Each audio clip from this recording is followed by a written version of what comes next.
What's going on, everyone? Welcome to another episode of the Lone Wolv Podcast. I'm your host, Wolfson, and today's episode, we're going to talk about the future for EDM festivals such as Ultra, EDC, Tomorrowland, and many others, and how is it going to change due to the fact of the pandemic we are all dealing with now. This is definitely something to talk about as we little by little start to open back businesses. But now we have to face a new norm of life and wonder how are these festivals are going to function since there's still restrictions. We're going to talk about what is currently happening, what are the changes that's happening in the scene, how will it all affect all sorts of festivals, the pros and cons, and my final thoughts to what may happen to all future EDM festivals and the scene itself. Be sure to like and subscribe to the channel for your weekly episodes at the Lone Wolv Podcast for Spotify, Apple Podcasts, SoundCloud, and iHeartRadio, as well as YouTube at lonewolfpod.com. That's lonewolfpod.com, LONEWOLVPOD.com, where you can check all my latest episodes.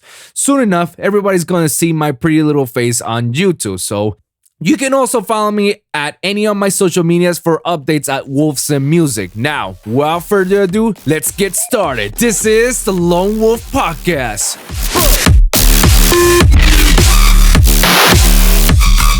What's going on, everyone? Welcome to another episode of the Lone Wolv Podcast. Today's topic, the future of EDM festivals due to COVID-19. Yeah, we need to talk about this because this is something that's happening to all of us in general. And it's, you know what? And it's not just about the EDM festivals or the EDM scene. It's on everyone. Everyone's being affected to this due to the pandemic we're all facing right now. And even though the pandemic has been slowly stopped spreading and it's much more or less contained, quote unquote, in a way, we're starting to see less and less and less about the whole virus being spreading. And even though I can say that this virus is still there and it's still spreading and there's thousands of cases and unfortunately there's deaths around, but it's not how it was a couple of months ago. Well, let's see, like a month or 2 months ago. Yeah, which it was just like pandemonium all around. Like everybody was freaking out for what's going on. And people are still freaking out, but now it's much more control. And right now we're facing a new norm of life in which now we have to be extra careful for what we touch and where we breathe and what we do, because now and it's not just our towns or our counties or cities, it's every state across the nation and everywhere in the world.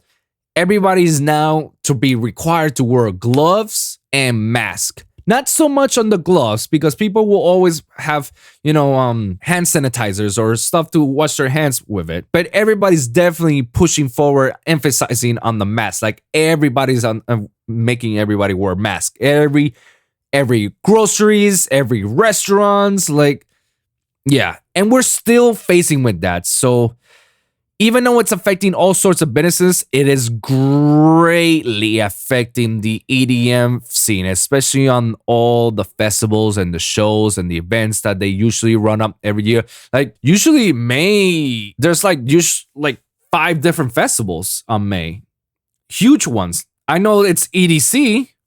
That's definitely happening, and some of EDC's festivals also run. EDC is under the umbrella of Insomniac Events, and obviously Insomniac Events does music festivals on a yearly basis, like not just in the States but across other nations. But in the States, they throw like, Jesus, I guess you can say almost every month over the course of the year, they throw in a festival. And if there's no festival that month, then it's probably like a sort of a big event that they have in Cali. So their headquarters is basically in California. And they throw like festivals like crazies. And I know they're hurting right now.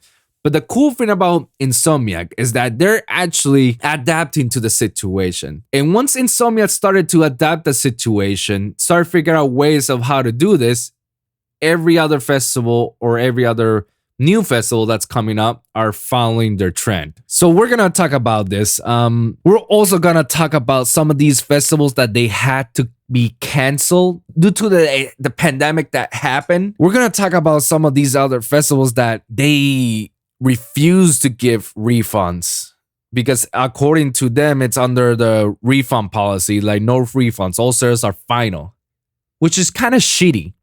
And I'm calling out Ultra because I know those are the first ones I read that they're not doing any refunds. And so much I heard that they got now lawsuits because of that. That was so stupid from them. A worldwide known music festival held here in South Florida in Miami, not giving refunds. Know that there's a pandemic. You guys are gonna be that greedy? Like fuck you, Ultra. Fuck you and everything that you guys stand for. You do not stand for the people. You do not stand for the community. No, fuck you guys. Because EDC actually gave up refunds or partial refunds or even credit. It's like, hey, if you want, you can hold your ticket and it will be valid for any of these other festivals that we're gonna be hosting. Or it'll be valid for next year's EDC. You don't have to pay for next year. Hold it, and that'll be valid, and we'll give you a new ticket and everything. Bro, shout out to EDC and Insomnia. They're for the people. They're for the community. And they completely understand because, hey, it's a pandemic that we're facing. People are getting strapped out of money. They're having a financial crisis. And they need that money. So obviously, people are going to be like, yo, thank you, EDC. Yeah, we would like to have a refund or... Man, thank you for that. I want to hold this ticket so I can go next year. Once this is all settled down. Ultra, no. Ultra gave everybody a big fuck you. And in a couple of episodes, I did mention that there's a reason why Ultra didn't give refunds. It's because they gave deposits, non-refundable deposits to the artists, to these DJs that they basically booked. So they're not giving their money back because they already paid so much that they're like, we got nothing. We're losing everything. Even though everybody's already losing, they still be greedy motherfuckers and they do not want to give up. But I'm not going to be surprised if next year's Ultra is canceled or Ultra will not happen next year. I will not be surprised at all.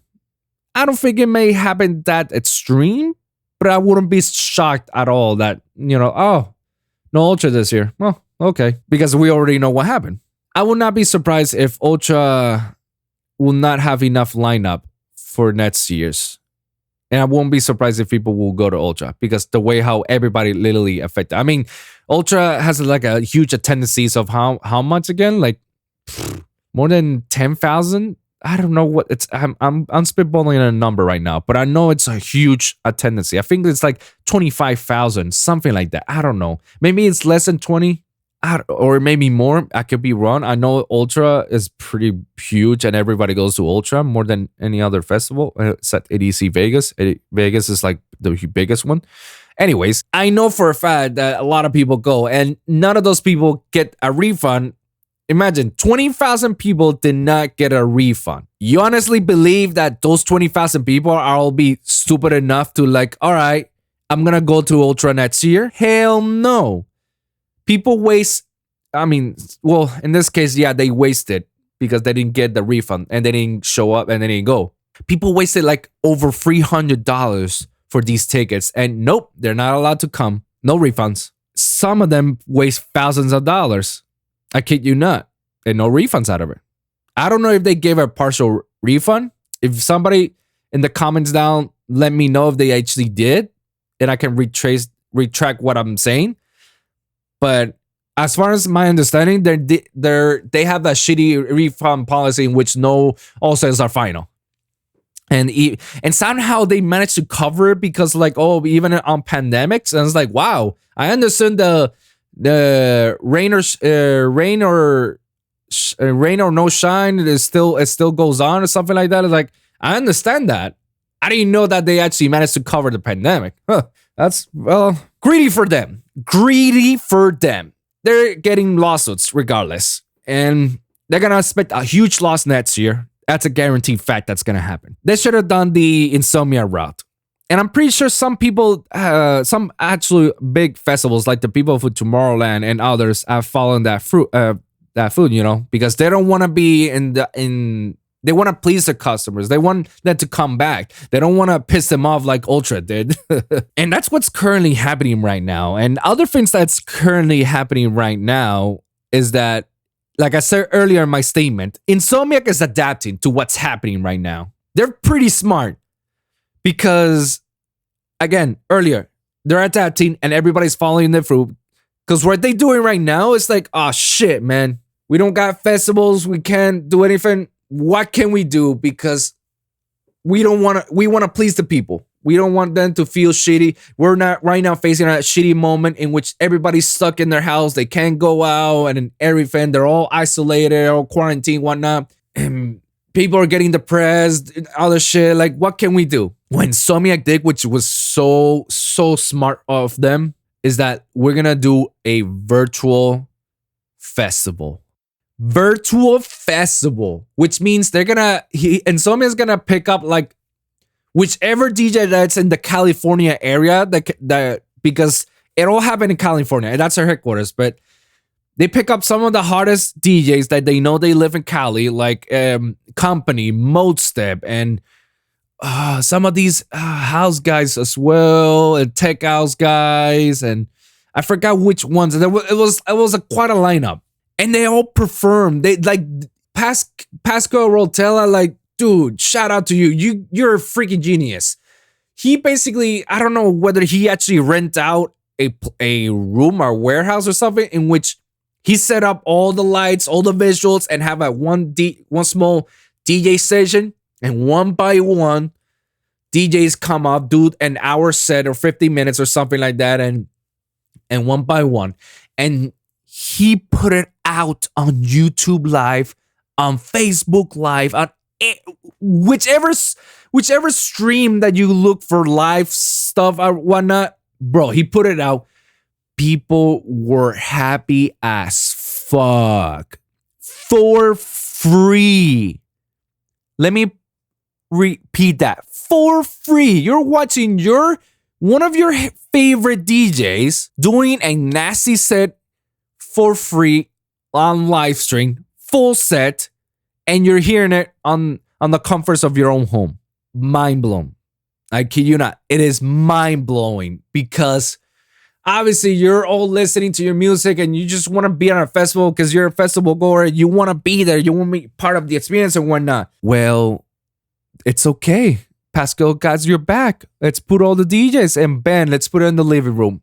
I saw so many IG stories, IG lives, Snapchats, and Facebook stories. And I saw so many people posting, tweeting, like literally like everybody was going nuts for this. It was insane. It was so good that they had to do this again on a bigger budget levels and more artists.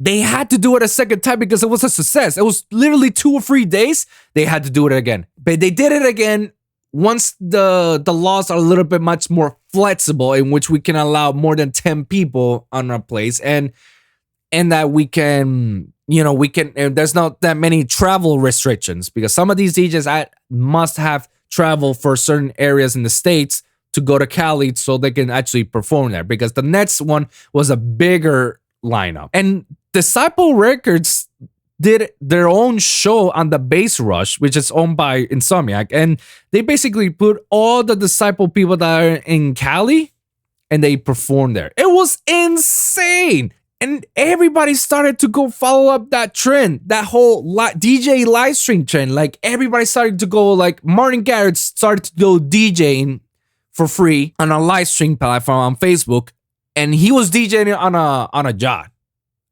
That was a yacht. I don't care what everybody said. That was not a boat. That's a yacht. And he was DJing on that yacht. And I'm pretty sure he was in the Netherlands, DJ on one of those rivers that the Netherlands has where there's lots of boats and whatnot. But he was DJing there. Tiesto was doing the same thing. David Guetta, he was literally on the top of one of the buildings in Miami. There was one night it was like, damn, there's a lot of music. Man, that music is loud. And then I I look out my balcony and I see like, holy shit, no fucking way. David Guetta is performing for free a live stream DJ set. And behind it, it's because they're raising, he's donating, he's raising money for, I forgot what was the charity deal he's doing, but he was just raising money for essential workers, I believe. I think if anybody wants to correct me if I'm wrong, go ahead. But I know he was like raising money, and he reached that goal. He reached it.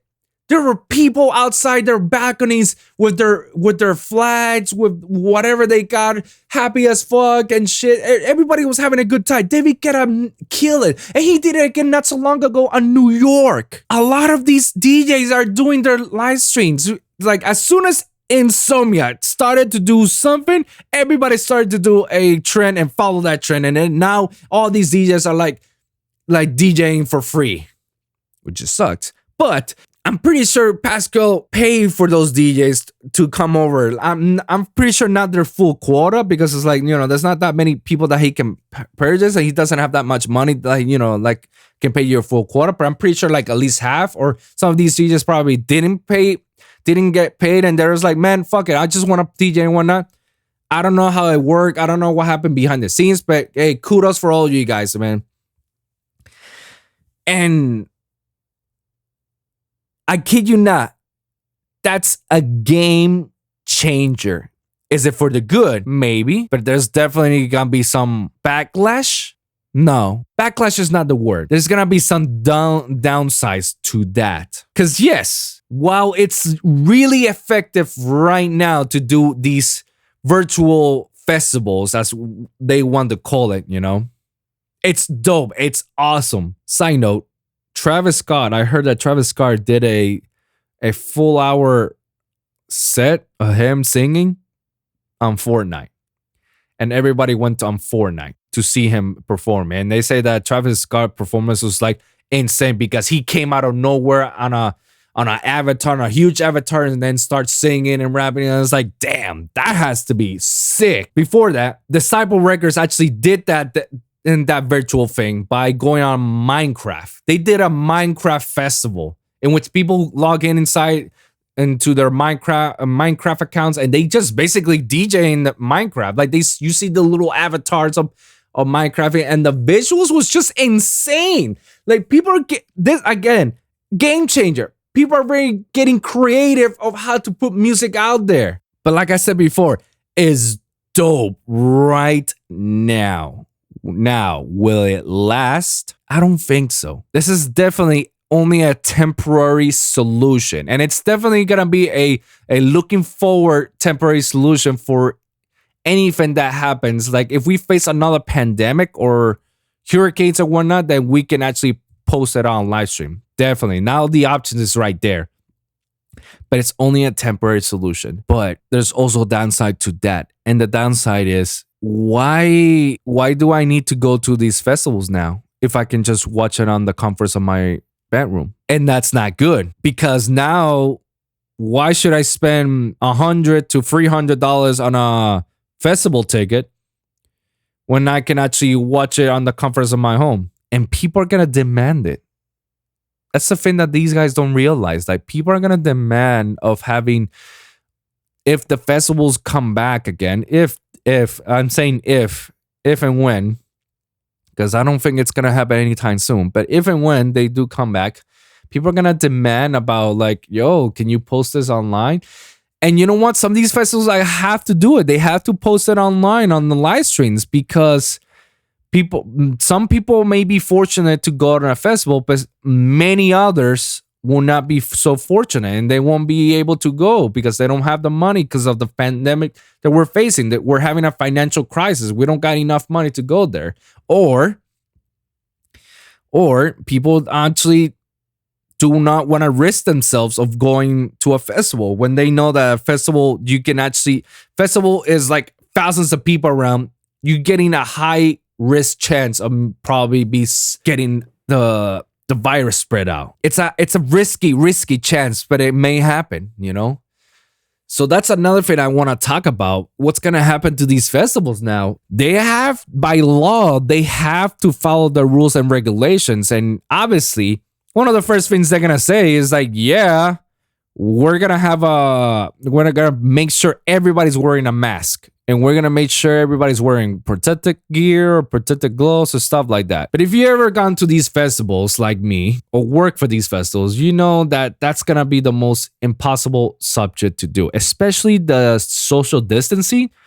That's almost impossible to do on a music festival like Ultra, EDC, Tomorrowland, Life in Color. Like, it's almost impossible because all these people are literally standing up and they go as close as they can to the stage, and literally you got yourself a herd of people around you and you're literally trapped and you can't get out. You need to push people on the side for you to get out from that spot. That's how it works. So the social distancing, I don't know how they can actually do it. It's gonna be a tough subject because straight up, how they're gonna open these festivals, especially when they know there's a virus out there that, you know, it's anybody can actually get it. It's very easy to spread. Having a mask on is one way to slow the spread, but it's not the solution. It's a temporary solution. It's a band-aid. If anything, it's a band-aid for now. It's not gonna solve the problem that we have, that we still have a virus out there that's spreading like a fucking wildfire. And we don't know. That's another thing. Like, we don't know how this shit spreads out.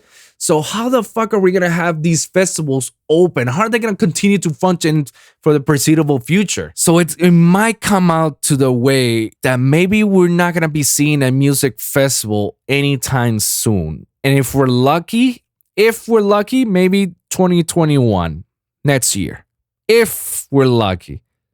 Because even then, we're still like tiptoeing, making sure it's like, oh shit, we don't want to make sure that there's a spike on this. We don't want to raise more cases and blah, blah, blah. So they don't want to risk it either. They obviously, any of these festivals, they don't want to risk it. So a couple of things that I've seen other festival runners starting to do. I don't know if they were owned by Insomniac or maybe this is a different company. But another thing I started to notice that there's festivals that are actually doing the car festivals. Like in the old days, in which if you want to go to a movie theater, the movie theater is actually wide open, and you go there on your car, you park, and then you're just with your people or your girl watching the movie out there. They did a festival just like that. People are in the cars, they park on a certain spot, first come first serve, I believe, and then they got DJs playing. I kid you not, it was cool. I saw some pictures and some videos of it. It was pretty cool. And believe it or not, that's actually a better way to do one of these festivals. Maybe Insomnia will take that route as well. It's gonna suck though when it's like, oh man, my favorite DJ is in the other stage. I gotta like reverse. All right, let me get out of the parking and then let me go to the other side of the fields. So, oh, there's a parking spot right here for my favorite DJ. That's perfect. I don't think that's gonna happen. What I'm thinking it's gonna happen is like, yeah, they'll have a spot, first come first serve on your car. You're stuck in, you're staying in the car. You can't get out for shit, and you'll watch the DJ spin. And pretty sure they'll have a variety of DJs, spinning from different genres, so that way it can please everybody. I don't know how they worked it out. I didn't see the lineup of who's DJ. I just saw Dancing Astronauts blog on Facebook, and then they were posting, and I was like, oh, that's pretty cool. Shout out to you guys, by the way. That's one way that may actually happen, in which will probably either we shift to the virtual side or we shift to the car side, in which that's how we did it in the old days. But granted, it happened the car and the festival thing because certain states started to reopen certain things in certain places, so because their spikes went down, so now shit got calm a little bit, so now we can all right, we can little by little open on some places. Yeah, that's a good idea. So you got the virtual and the car thing, but I don't know how long the people will want on the virtual, I mean, and when I'm talking about the people, I'm talking about the DJs, the artists, the performers. I don't know how much they want to, because I'm pretty sure some of these they're doing it for free. I don't know if some of them are getting paid. If they're getting paid, then just backs up what I said earlier. They're probably getting paid half because like there's no people. But and the festival runners also, that's a lot of money that they're spending, and they're not getting a dime out of it. Like, they're doing this for the people. So far, for what I heard, they're not, EDC didn't, like, Insomnia in general, they didn't get any dime other than stream views. Sure, you could get money out of stream views from YouTube and whatnot, but that's apples and that's like penny stocks. That's like, if anything, that's good for the artist, but that's not good for a company. They don't make that much on streams. But again, I don't know what was the deal with the partnership with YouTube and these others. So I don't know what went behind, but I'm pretty sure they didn't get that much money. They got the views. Guaranteed they got the views. But little by little, they started to say, man, we're spending a lot of money. We need to come out of a way in order for us to get money. And this is how the cookie crumbles. Now that we got the option for virtual live sets, we're going to start charging them, just like pay-per-view. It's gonna happen. It's gonna happen. Believe it or not, it's gonna happen. In which, like I said, we may not see a festival open until next year. You think these festivals are gonna continue spending money DJing, making these DJs to perform and having the sick light shows and visuals and whatnot? No, that's actually money spent. They need to get some of that earnings back. Eventually, what will happen is that they're gonna start charging for views. It's like, oh, you wanna see this festival? This is actually pretty a good idea. This is what may actually happen. So if you wanna see this festival, you got options. You can either pay the full amount. Let's just say we're charging $100. I'm putting up spitballing here. Our $100 for the 2-day festivals, the 1-day festival. How many days to see all the DJs you want? $100 overall, or like $20 per DJ that you want to see. That may happen. You either pay $100 to see the full festival, or you pay $20 to see a certain DJ. I just want to see Mode Step. I'm paying only $20 to see Mode Step, and that's it. I only have access to pay Mode Step at that certain hour and time, and we're good to go. By the way, shout out to Josh and Pat from Mode Step. Love you, brothers. Hope you guys are doing well in LA. Yeah. Oh, I want to watch Mode Step and David Guetta. So I paid 20 and 20. That's $40. Oh man, there's a lot more artists I actually want to see. Like, looks like I'm going over the 20. Like, then pay the 100. And it's gonna happen. People are gonna go ahead and do that. You say that, nah, people rather watch shit for free. That is true. People would rather watch shit for free. But when the chips are down, in which they've seen that there's not gonna be any free live streams and there's no festivals anytime soon, and they want to see one of their favorite artists perform, believe it or not, people are gonna buy for it. Especially on these times that's happening right now. That people are gonna pay whatever they want. And now YouTube, Facebook, Instagram, and Twitter, they all want to get a cut out of that, because they're all using those platforms to perform. I just heard the other day in which Instagram, which is owned by Facebook, started to strike people down for playing music on their IG live streams, for playing the artist's own music on IG live. That's because they want to get a certain percentage, because they realize, like, shit, these guys are right now playing their own music, and there's like hundreds and thousands of people watching on live. Like, thousands and thousands are watching it live, and they're doing it for free. Man, Instagram and Facebook and all these platforms, they want a cut of that, because you guys are using our platform, so we should get a cut of that. It's some greedy bullshit, but it's true. You guys are using their platform, so obviously they're gonna figure out a way for them to make themselves some money out of it, and they start putting some copyright infringements. And then it's going to get to the point in which they're going to build up some new policies. It's like, all right, if you want to perform, then, you have to contact us. And this is the fee that you have to pay for this, and blah, blah, blah. It's going to happen. And people are going to buy it. These companies are going to buy it. And then you get these live streams. And that's where the whole, like, $100 pay-per-view to see these festivals, or $20 to see these DJs and whatnot. It's going to happen. I cannot give you 100% guarantee that will happen. It's more of it may happen. it may happen sooner rather than later. And it's a more likely scenario that it may happen. If I had to put on numbers, I give it a 90% chance that it may happen. Yeah, 90%. Because again, they need to make money. And they realize, like, now that we got this virtual thing, it's a possibility to make money now out of it. So I'm going to give up just a short pros and cons to this movement that these festivals are taking right now, doing the virtual thing. And not just the festivals, but also artists as well, that they're doing the DJs live sets for free. Pros. Biggest pros, I guess you can say, is that, you know, you're DJing for the people. You're actually demonstrating that you care for people. That's a huge pro. You get a huge fan base. Like you get a huge followers out of that.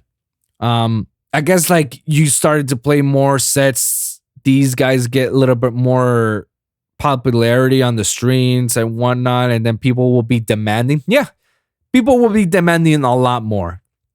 And then the more that they demand, the more they'll get. The cons, I guess the cons to this is like what I said earlier, is like, man, if they're doing virtual live sets, why should I go to a festival then? Why should I spend $300 when I can watch it on the comforts of my own home? Yeah, it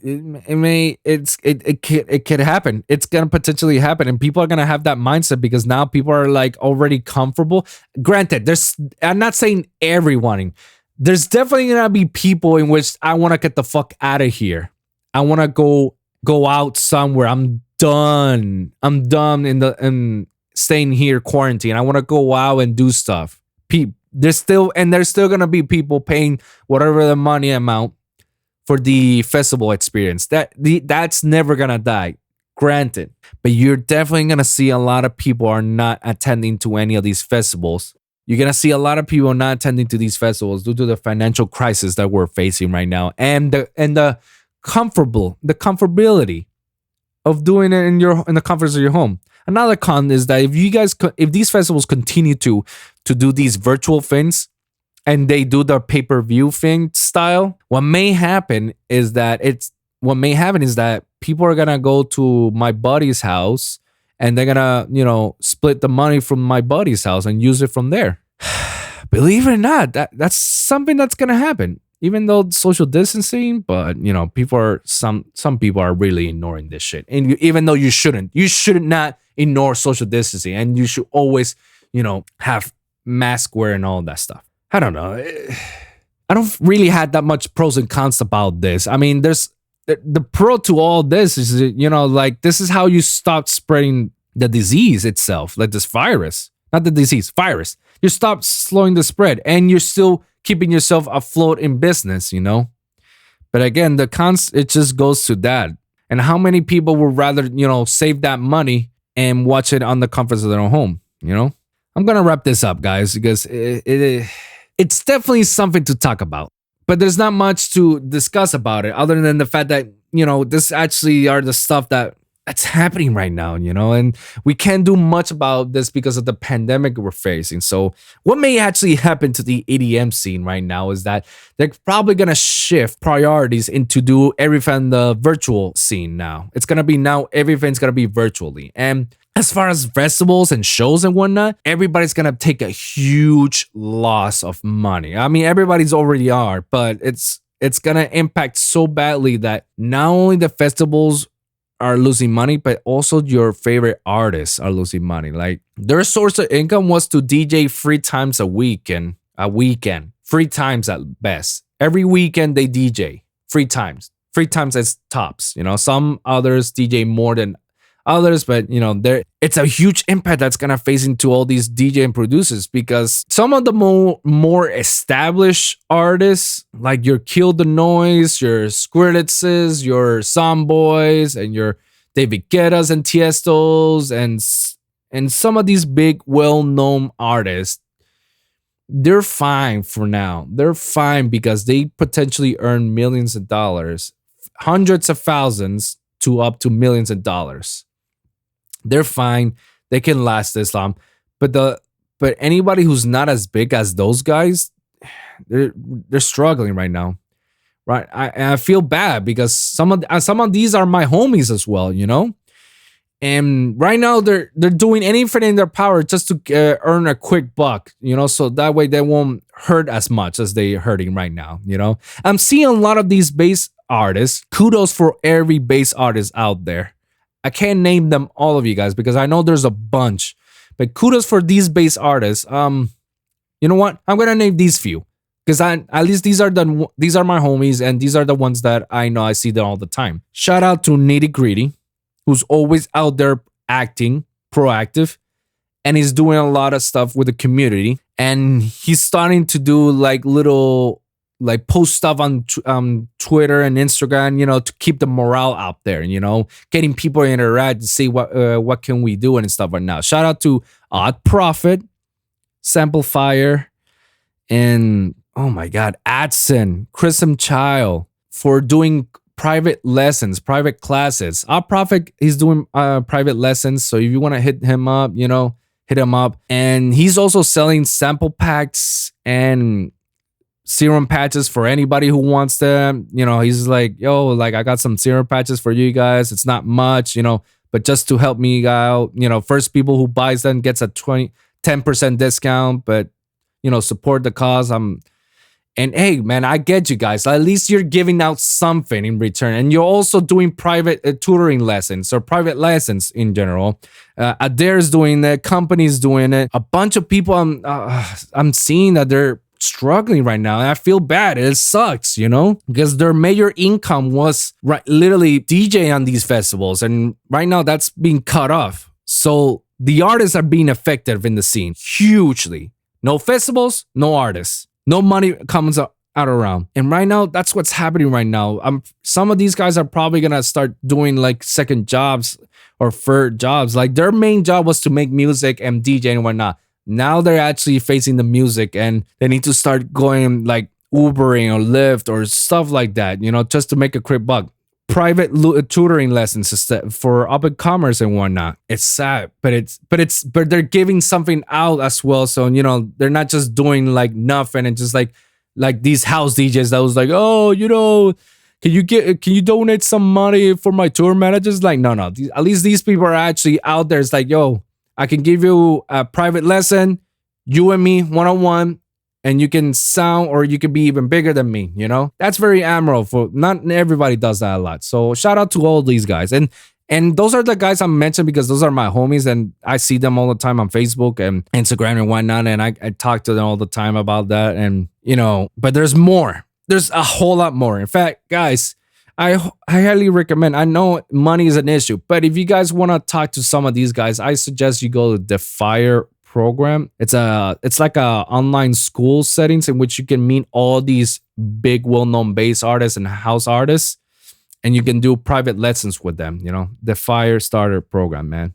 Shout out to Alex for it, yo. But yeah, guys, the EDM scene has got impacted very high, and it's affecting overall everyone, and it's gonna happen in which like we need to make some sort of money, and that's where all these virtual scenes. And you think that Insomniac or any of these are the only ones doing that? No, some of these artists are gonna start DJing and charging every DJ set on the live streams.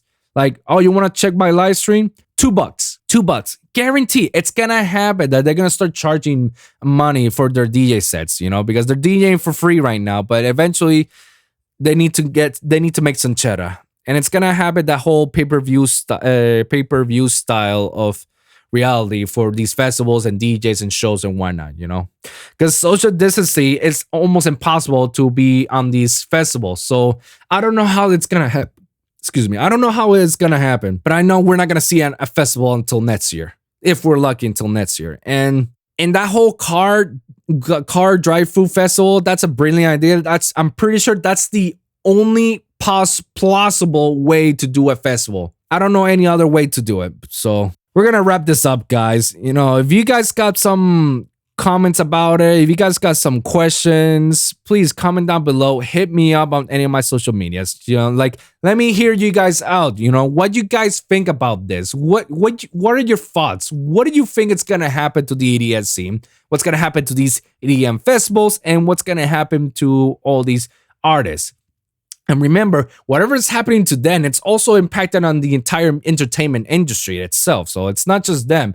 I'm just more focused on them because that's where my people's at. That's where my work is at. So thank you guys for listening. And remember, every week it's a brand new episode with a brand new topic. So be sure to like and subscribe to get your weekly episodes at the Lone Wolv Podcast for SoundCloud, Spotify, Apple Podcasts, and iHeartRadio. And you can also check out my YouTube channel at lonewolfpod.com. That's lonewolfpod.com. LONEWOLVPOD.com. So comment down below to share your experience, and I want to hear you guys, So thank you guys for tuning in, and see you guys at the next one.